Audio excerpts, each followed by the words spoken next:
दोस्तों नमस्कार। आइए कल के लेसन को आगे बढ़ाते हैं।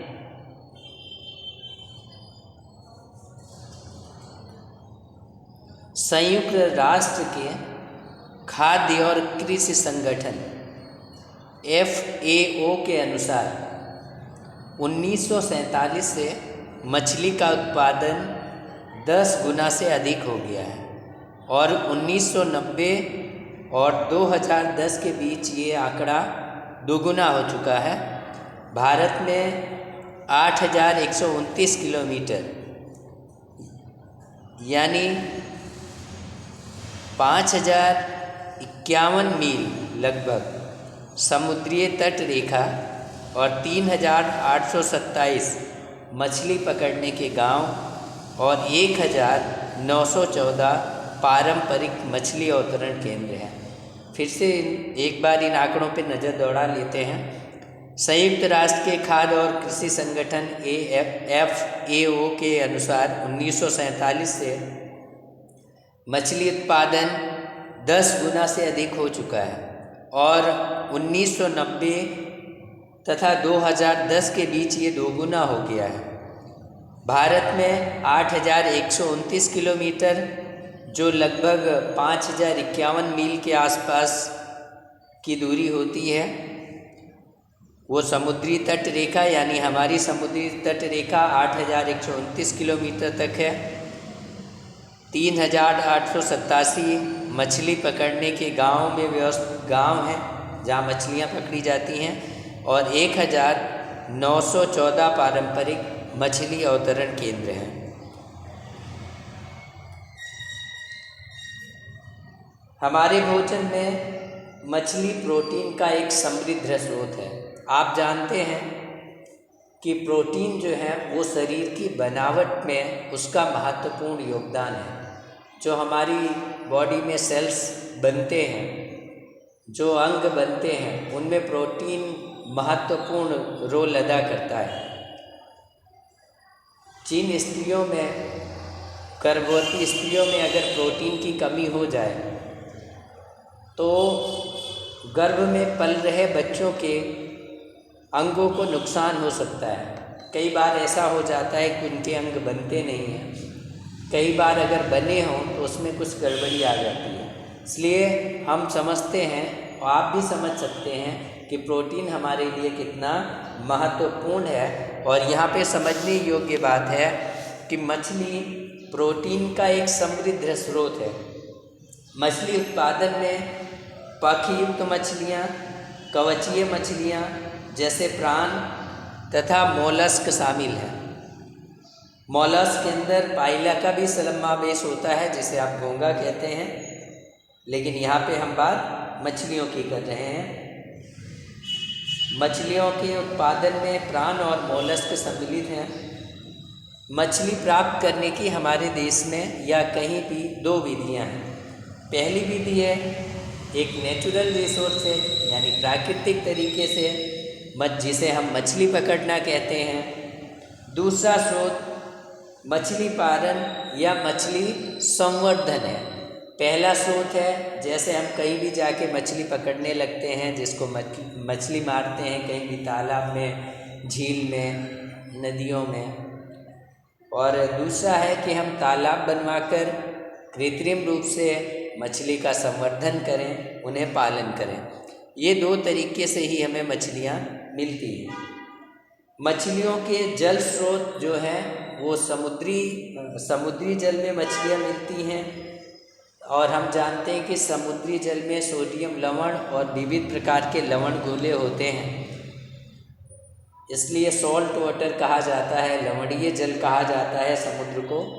दूसरा होता है ताज़ा जल जो हमारी नदियों का जल होता है जिसमें लवण घुले नहीं होते हैं, तो इसे अलवणीय जल कहते हैं। यानी मछलियाँ दोनों प्रकार के पानी में पाई जाती हैं, समुद्र के पानी में भी जिसमें लवण होते हैं और नदी तालाबों के पानी में, झीलों के पानी में भी जिनमें लवण नहीं घुले होते। इस तरह से मछलियाँ दोनों जल में हमें मिलती हैं। मछली पकड़ना तथा मछली संवर्धन समुद्र तथा ताजे जल यानी नदी या झील तालाब के अलावा पारिस्थितिक तंत्रों में भी इसका उत्पादन संवर्धन किया जा सकता है। दोस्तों,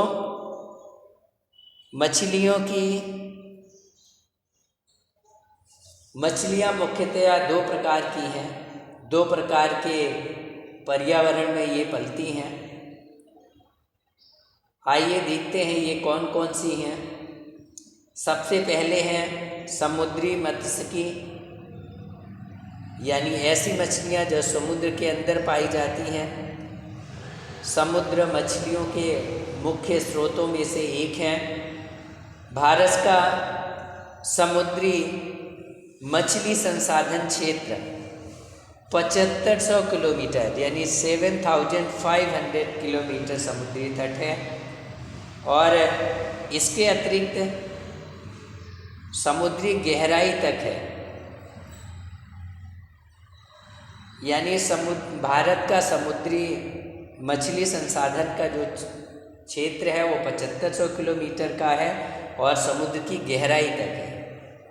सर्वाधिक अगर प्रचलित मछलियों की बात की जाए जो समुद्र में पाई जाती हैं, तो उसमें पामफ्रेट, मैकल, टूना, सार्डाइन तथा बॉम्बे डक है। कौन कौन सी मछलियां हैं फिर से देखते हैं। पामफ्रेट, मैकल, टूना, सार्डाइन तथा बॉम्बे डक। समुद्री मछलियाँ पकड़ने के लिए हमने देखा होगा, आपने भी देखा होगा टीवी वगैरह में, कि किस तरह से समुद्र में नाव के द्वारा जाल डालकर मछलियों को पकड़ा जाता है। सैटेलाइट तथा प्रतिध्वनि जो गंभीरता मापी होते हैं,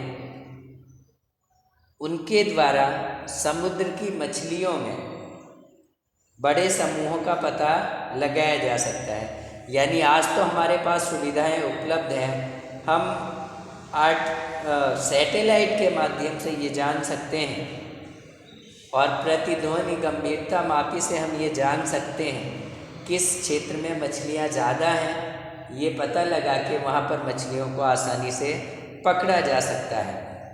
और इन जो आज की हमारी टेक्नोलॉजी युक्त सुविधाएं हैं सैटेलाइट के माध्यम से, उनका उपयोग करके मछलियों के उत्पादन को बढ़ाया जा सकता है, उनकी सूचनाओं का इस्तेमाल करके। और आप जानते हैं कि पानी के अंदर कुल 4% ऑक्सीजन घुली होती है। ऐसे में जो बड़ी मछलियाँ होती हैं वो सांस लेने के लिए पानी की सतह पर आती हैं। मजबूरी है पानी की सतह पर उनका आना। तो जब वो पानी की सतह पर आती हैं तो वो पकड़ी जाती हैं।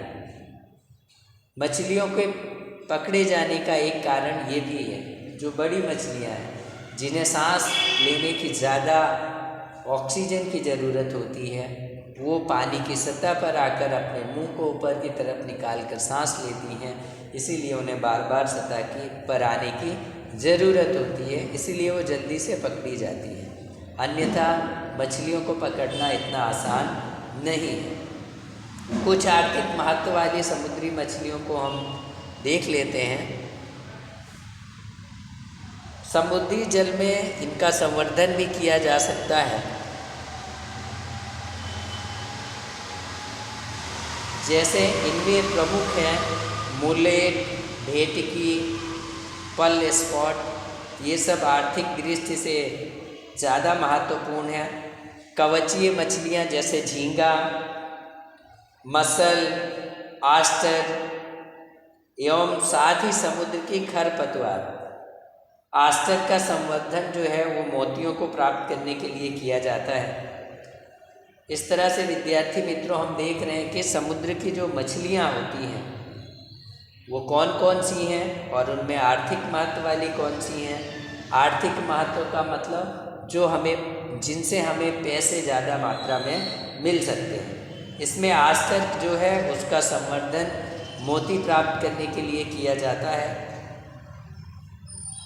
भविष्य में समुद्र में मछलियों का भंडार कम होने की अवस्था में, अगर मछलियों का भंडार कम हो जाता है नेचुरल रूप से, तो चिंता की आवश्यकता नहीं है।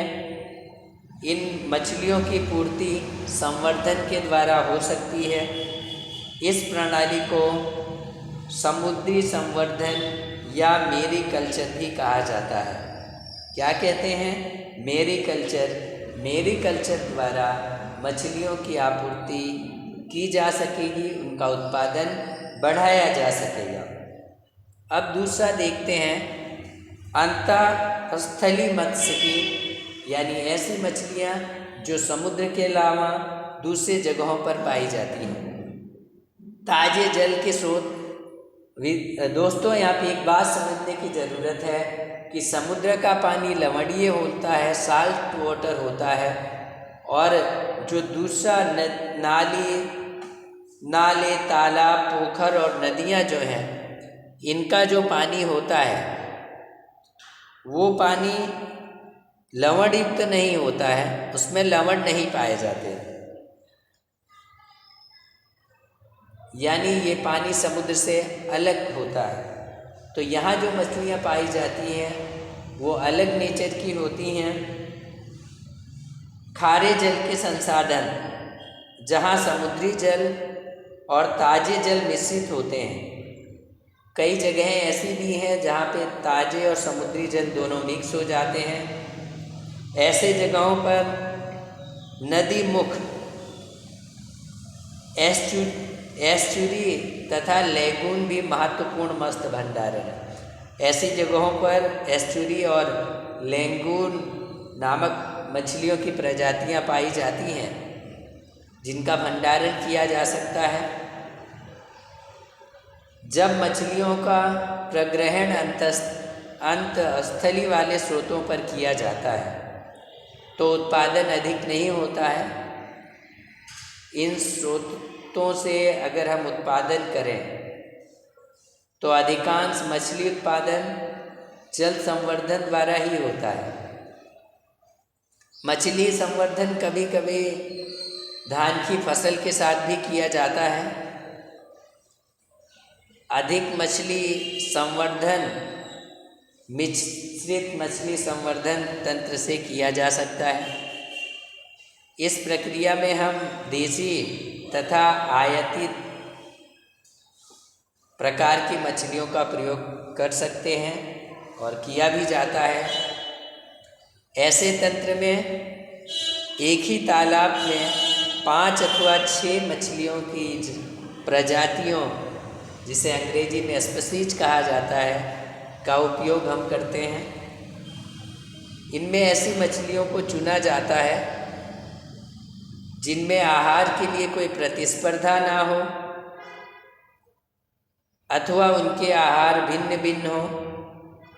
इसके परिणाम स्वरूप तालाब के प्रत्येक भाग में उपलब्ध आहार का प्रयोग हो जाता है। जैसे कटला मछली जल की सतह से अपना भोजन लेती है। कटला मछली कहाँ से लेती है? जल की सतह से अपना भोजन प्राप्त कर लेती है।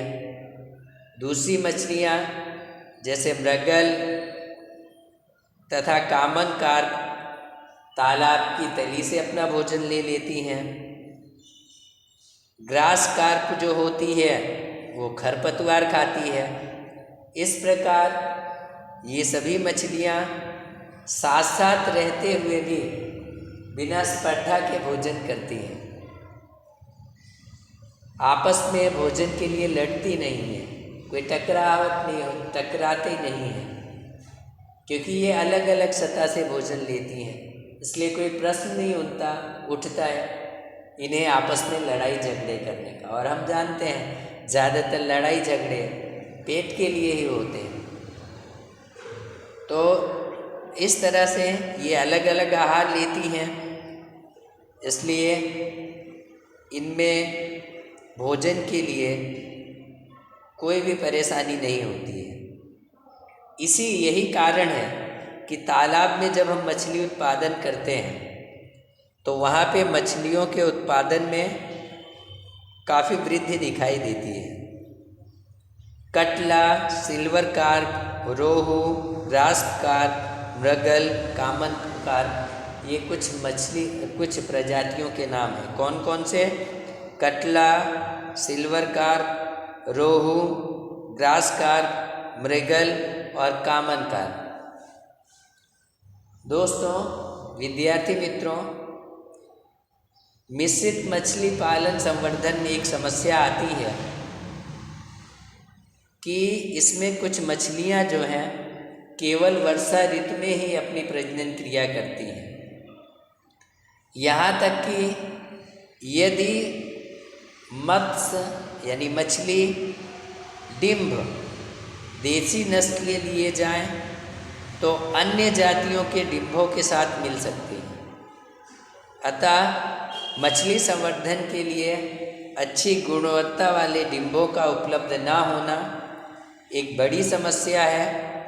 इस समस्या के समाधान के लिए ऐसी विधियां खोजी जा रही हैं जिससे कि तालाब में इन मछलियों का संवर्धन हार्मोन के उपयोग द्वारा किया जा सके।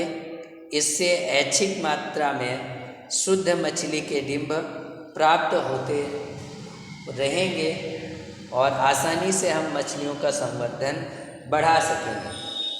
विद्यार्थी मित्रों, हम जानते हैं कि हमारे देश में जनसंख्या काफ़ी है और मछलियों से प्रोटीन भी प्राप्त होता है। तो हमारे देश में कई ऐसे राज्य हैं जहाँ पे मछली को मुख्य भोजन के रूप में भी स्थान दिया जाता है और बाकी काफ़ी मात्रा में लोग मछलियों का सेवन करते हैं। व्यावसायिक रूप से भी मछलियों का उत्पादन होता है और उन्हें व्यावसायिक रूप में भी इस्तेमाल किया जाता है। उम्मीद है दोस्तों, आज आप ये लेसन समझ गए होंगे मछली उत्पादन का। आपके आसपास अगर कहीं पे मछली घर है या कहीं पे मछली संवर्धन किया जाता है तो वहाँ पे जाइए, बैठिए, ऑब्जर्व करिए, मछली की अलग अलग प्रजातियों को देखिए, उनके बारे में समझिए, तो आप आसानी से समझ जाएंगे कि मछलियों को किस तरह से पाला जाता है। आज प्रदूषण की वजह से, वाटर पॉल्यूशन की वजह से हम जानते हैं नदियों के अंदर गटर का पानी, कारखानों का पानी यानी दूषित पानी जो होते हैं जिनमें एसिडिक मात्रा ज़्यादा होती है वो नदियों में मिलते हैं। जब वो नदियों में मिलते हैं तो पानी जो है वो एसिडिक हो जाता है।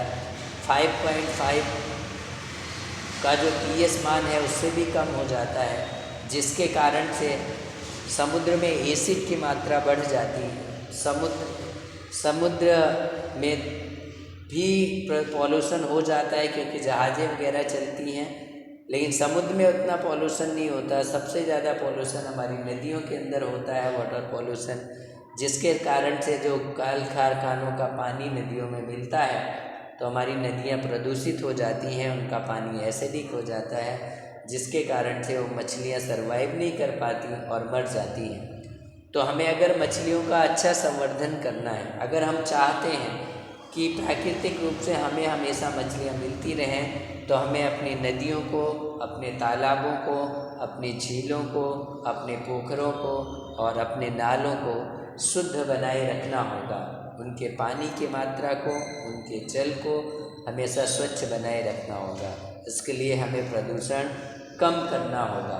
तो आइए एक शपथ लें कि हम अपने जल को प्रदूषित होने से बचाएंगे।